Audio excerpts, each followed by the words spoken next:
law anna idha mitna turikna lakana almaut rahatan kull hin walakinna idha mitna bu'ithna wa nus'al ba'dahu an kulli shay.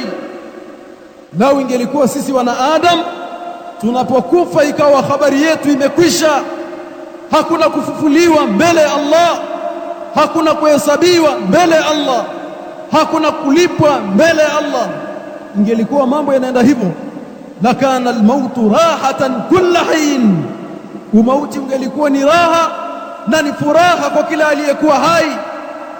Kila mmoja angelifanya lile ambalo analitaka kwa matamanio ya nafsi yake. Watu wangelidhulumu, watu wangelipoteza amri za Allah kwa kuwa wanaelewa hakuna kuhesabiwa, hakuna kulipwa mbele ya Allah.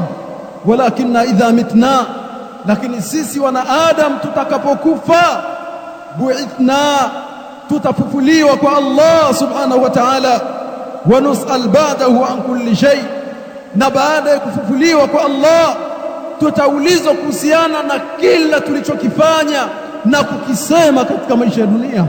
Aina almafar, tunakimbilia wapi?